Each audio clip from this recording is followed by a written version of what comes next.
An emergency broadcast on TV says a new virus has appeared at an airport. The people who get infected become incredibly violent, and soon the whole airport is on fire. 2 months later, the virus has spread everywhere, turning into a global pandemic. It changes people into crazy mean creatures called ferals. The government tries to set up quarantine areas, but a lot of people protest. They fight for the ferals' rights, saying they're still human. The army has to take over the streets and fight with the civilians to get them to go home, but it just makes things worse. One afternoon, all the TV channels lose their signal. Abigail and her brother get a call from their dad, who's a pilot. He tells them he has a lot of work to do helping people and promises they'll be safe with their mom. Just then they hear a noise from upstairs, so the whole family runs out of the house. When they're about to get into the car, a feral jumps out and tackles the mom, trying to kill her. Abigail quickly hides under the car and has to watch as the feral attacks her brother too. When a police siren starts wailing nearby, the feral runs away. After that, Abigail hears her brother call her name, but then her mom turns into a feral and finishes killing him. When Abigail starts to cry, her mom hears her and comes after her. But just then Cassius arrives and shoots the mom. He rescues Abigail and she hugs him to say thank you. Her brother starts to turn into a feral too, so Cassius tells Abigail to close her eyes before shooting the boy as well. 10 years later, the world is in a total mess. There aren't many humans left and nature has taken over the cities. In the forest, Abigail is a teenager now and she's hunting with Cassius. It's clear that Cassius has trained her really well because she kills a deer with a perfect shot, but he scolds her for being in a hurry and not being patient. When night comes, they set up camp. Cassius makes sure all the tripwires are in the right places.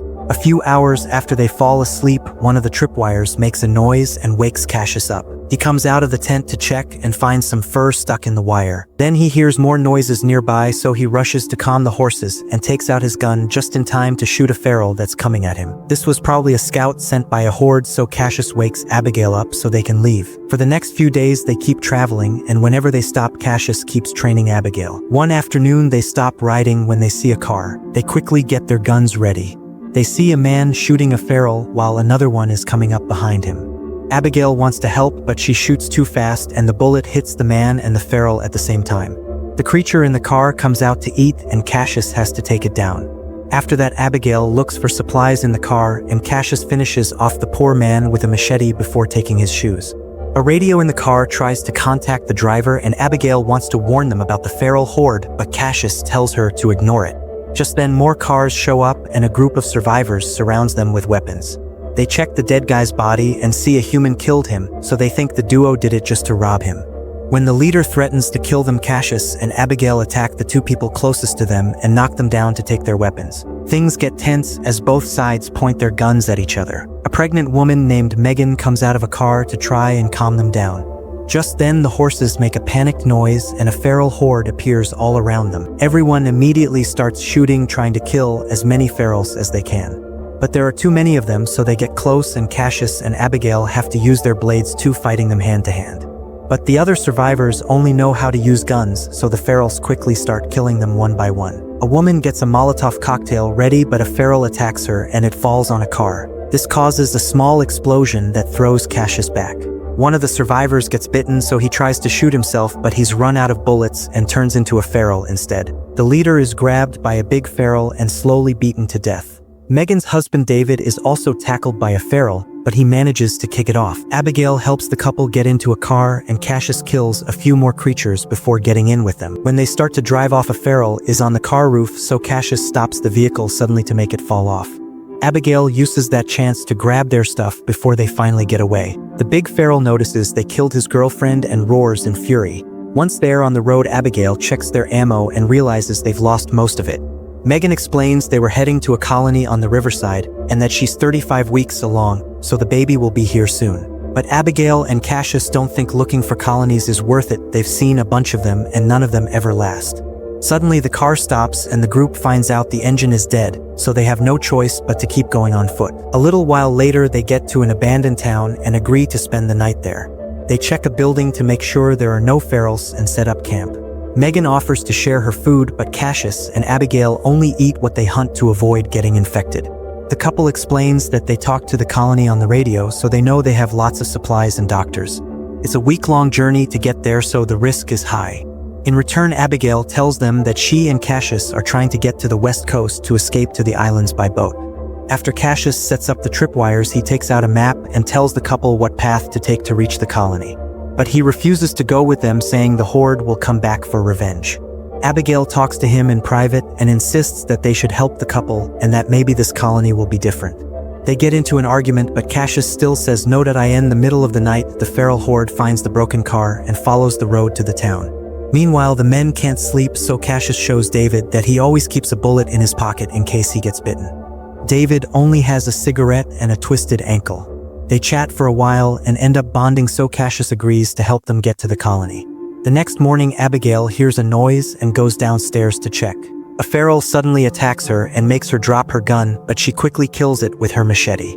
A second feral chases her up the stairs, and Abigail uses a broken window to throw the creature out of the building. She almost falls too, but Cassius catches her just in time. By the time the horde reaches the building, the group is already gone. A feral trips on a wire and causes a small explosion that kills him. A little later, Abigail recognizes the area they're in and remembers there's a civil airport nearby where her dad had a small plane. Cassius wants to keep moving and thinks an airport would be easy for the horde to corner them, and he thinks all the planes are probably gone anyway. But Abigail and the couple vote to go there, so Cassius has no choice but to follow them. After walking for a while, they find an old building and a car with a man who was shot recently. Cassius tells Abigail to check the building for supplies, but refuses to stop to rest because he thinks they're not alone.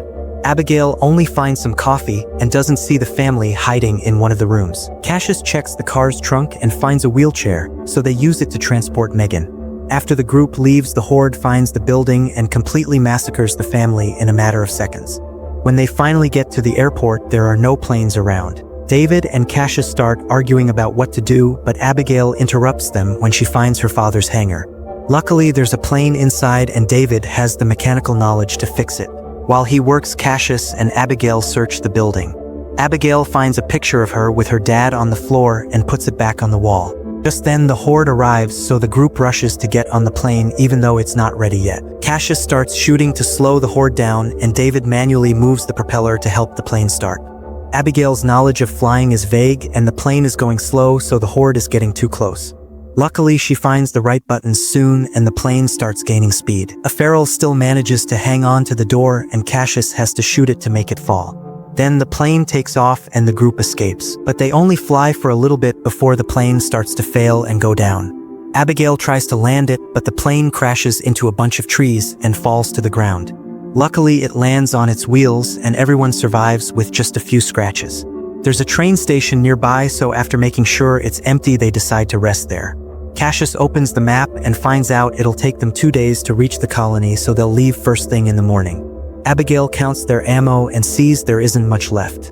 Megan and Cassius share some food, and Cassius admits she reminds him of his wife. He reveals that he had to kill her infected family, and later she shot herself because she couldn't handle it anymore. Cassius also shares a story about a kid in his hometown who got bitten. Since the wound didn't hit an artery, it took him a couple of days to fully turn into a feral. Meanwhile, David finds a private spot to check his ankle, and it's not twisted. The wound is actually a bite, and David knows he should shoot himself, so he holds up the gun, but he can't bring himself to do it. The next day, the group keeps moving. As they walk in the hot sun, David feels sick, and Cassius notices blood on his leg. He waits until the women are far ahead to push David against a tree and look at his ankle to confirm his suspicions. Cassius gives him the chance to tell everyone on his own, but if he doesn't do it soon, he'll shoot him. In the evening, the group finds a house with the lights on. When they get closer, a voice asks what they want.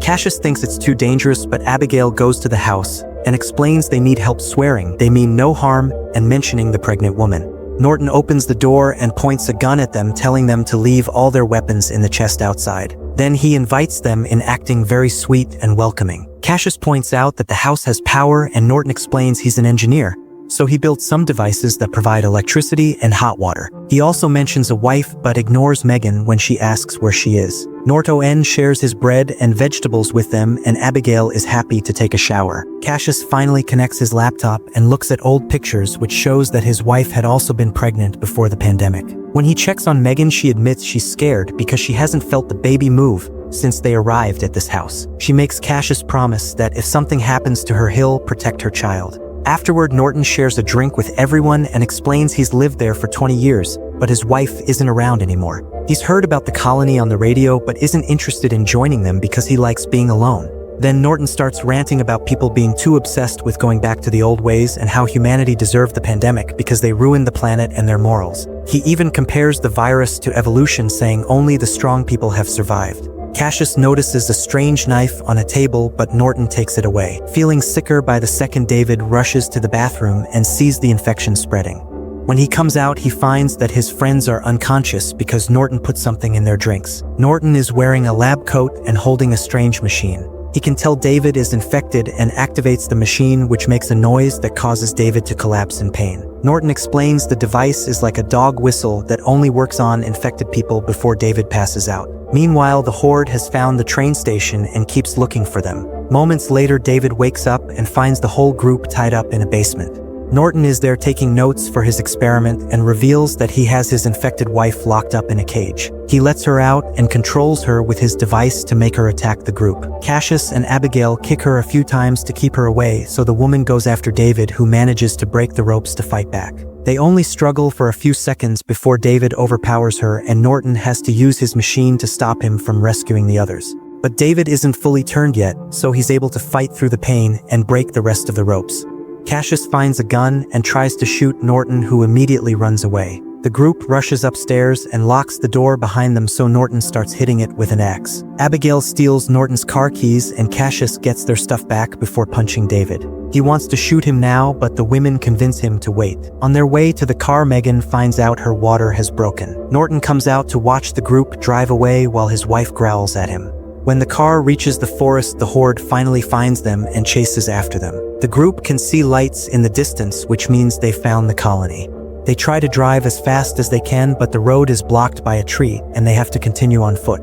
The Horde is getting closer, so they start shooting, but David runs out of ammo. Since he'll turn soon anyway, he tells the others to go while he buys them some time. The couple says a heartfelt goodbye, and before the trio leaves, Cassius gives David his emergency bullet. Once they're far enough, David smokes his cigarette and starts fighting the ferals hand to hand. He manages to defeat a few of them, but the big feral surprises him from behind and breaks his neck.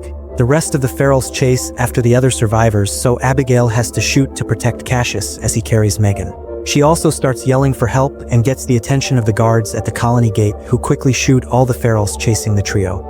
When the rest of the Horde sees the bodies and the lights, they immediately go back to the forest. Afterward, the heroes are allowed into the colony and Megan is taken to the infirmary where a midwife takes care of her. The next morning, after meeting the colony leader, Cassius tells Abigail that they should leave soon because humans can't be trusted. But Abigail is tired of running and ignores him. Then Cassius talks to the midwife, who tells him the baby is fine, but the mom only has a few hours left. Cassius visits his friend and finds out the baby is a girl named Hope. Megan reminds him of his promise and gives him her family locket before finally dying. Meanwhile, Norton gets to the forest and finds all the bodies. Wandering around, he also sees the colony. The Horde tries to attack him, but he immediately controls them with his device and announces that it's time for revenge. Back in the colony, Cassius is taking care of Hope and wondering what to do next. Abigail hangs out with the local teenagers and joins a little party in the evening. Alcohol is passed around and 2 guards fall asleep, so a few teens use the chance to enter a tunnel. Abigail follows them and finds a strange remote control, but when she touches it, Roderick stops her. He explains that the entire boat town is mined and the remote will blow it up if the ferals invade. Humans can be safe from the explosion by using a hatch that takes them to an abandoned dam. The next morning, Norton sees a guard on a boat and asks for his help. After getting rid of him, a feral jumps into the water and climbs into the colony to kill the other guard too. Now Norton can send the entire Horde to attack. As survivors are killed everywhere, some armed people come out to fight. Abigail saves Roderick from a feral before assigning tasks to the teens. Those with weapons must find a higher position to shoot, and Roderick must guide survivors to the dam while she goes to look for Cassius. As panic takes over the colony, the midwife gives Hope to Cassius so he can look for Abigail. The people with guns start to run out of ammo and the colony leader tries to run away, but a feral kills him immediately. Abigail shoots a feral that almost kills 2 young girls while Cassius stabs a creature to save 2 teenagers. Then Abigail and Cassius finally meet up and start fighting the ferals together using a mix of guns and hand-to-hand combat. When they see a clear path, they try to join the evacuation, but Cassius gets distracted when he sees Norton and a feral tackles him down. Cassius manages to stab the creature only to be found by Norton, who starts kicking him while talking about making a safer world. After some struggling, Cassius gets up and pushes Norton against a wall, smashing the device over and over until it's broken. Then Cassius runs back to Abigail while the ferals jump on Norton to kill him. The survivors finish crossing the tunnel and get to the dam, so they ask Roderick to activate the explosives. But he hesitates because Abigail isn't out yet. In the colony, the big feral tries to attack Abigail, so Cassius hits him with an oar. When the creature falls, Abigail notices his bracelet and is horrified to realize this is her father. The shock leaves her frozen, so Cassius has to snap her out of it and drag her to the hatch. The duo gets in the tunnel just before Roderick gets tired of waiting and blows the place up, killing every single feral in the colony. Afterward, the survivors find an infected man among them. As Cassius tries to calm him down, a feral jumps out of nowhere and kills the guy. Then it turns to attack Cassius, starting a fight. They continuously hit each other until they fall to the ground, where the feral almost bites Cassius. This time, Abigail is patient and waits for the right moment to shoot, killing the creature without hurting her friend. The survivors watch the colony burn and wonder what to do next. Abigail tells them they can build a new home at the dam, and Cassius reveals that he stole Norton's notebook with the instructions to build a generator. If you want interesting movie recaps, like, share, and subscribe to follow us for more movie recaps.